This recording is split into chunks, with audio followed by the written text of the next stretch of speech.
Hello Chicago Network is on the air. Hello everybody, I am Ryan Yannishatis, and it's time to focus. And we are focusing today. It's not the Bears, they were on a bye, so it's going to be the Northwestern Wildcats in their matchup with the Wisconsin Badgers on Saturday. Let's go to the highlights, the lowlights, depending on if you're hate watching, being from Wisconsin, because I know I got a lot of Wisconsin fans, and or if you're watching, really want to know what happened with the Northwestern Wildcats. Let's start off Braden Locke. Again, I told you, like the spelling of his name, good quarterback rushing for the Wisconsin Badgers as their quarterback had a rushing touchdown, 7-0 Wisconsin. Then, something you rarely see. I started the game on time, then we had to go to Meyer.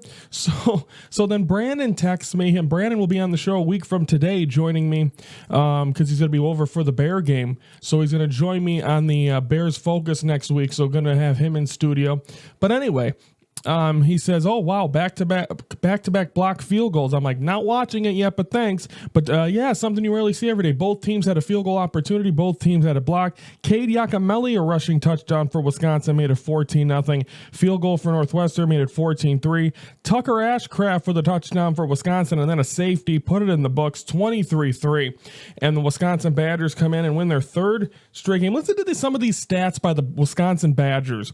16 points allowed in a total through 3 games. That's the best 3-game stretch since 1998. They came in and played very, very well. And it wasn't even Otawi Walker, who's a really good running back for Wisconsin. It was everyone. The defense stepped up. I mean, Northwestern seemed like they were building week after week on offense and defense. And Wisconsin just came in and said, you know what? We don't care. We're coming out. We're trying to make a run in the Big Ten. And they came out and played very good football. This is Jack Lausch stats, 9 for 24, 82 yards. They weren't able to let them get anything going. Injuries as well to the receiver. So hopefully we'll find out more about them and if they're going to be back. But it's just not what you want. Not what you want for the Northwestern Wildcats, and they dropped to 3-4 on the season with games at Iowa and at Purdue. They got a bye in there as well coming up in a couple of weeks, so it's just ugly. And I mean, they're losing their opportunity of even having a bowl game. And of course, last year they played so well. That's why I decided to cover the Wildcats this year. I wanted to be like, I didn't cover them last year. They should be good this year. They're letting me down. So a tough loss, but great job by Wisconsin. Came in, slammed the door shut, and did a great job. And that's what you're supposed to do if you're going to try to win. You got to beat those teams. And they went in and they took control of Martin Stadium. Did Wisconsin, and again only allowing 16 points, 1 touchdown in that 3-game stretch. Great job, Wisconsin. Continue to play well. Northwestern, pick it up if you want to be entertaining or relevant in the next couple of weeks. Because of course, I was so happy about talking Chicago sports, and now we have to open up on a Monday, and I don't want to do that. So a loss by Northwestern. Let's preview the week, because of course only one Northwestern this week, because the Bears are back in action, and then we'll be focusing on them on Friday.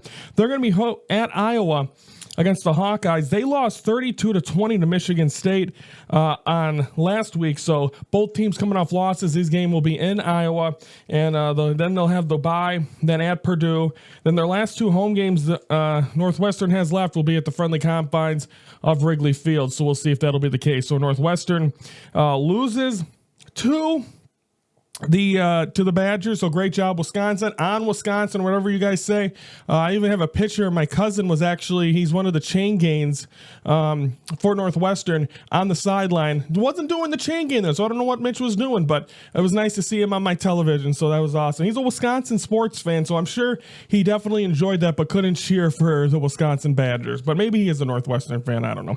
But kudos to Wisconsin, and then of course that'll be at Iowa. That game coming up. That's a 2:30 start on Big Ten Network coming up on Saturday. So that'll do it for the Wildcats, and that'll so our next focus for the Wildcats, I believe, will be Tuesday. It's going to be tipsy-turvy all over the place kind of scheduling, because we got to try to base it around the World Series. World Series starts Friday. When will it finish? I don't know. So we'll figure all that stuff out. But don't forget, every Sunday, 7 p.m., we announce that week's focus, that week's focus schedule, and we'll see what happens there. But tomorrow we're focusing on the Chicago Blackhawks, as they had a week. I was at the game Saturday. Talk about that as well. That is all coming up tomorrow on the show. So everyone have a great Monday. Got all my Halloween stuff out of the way.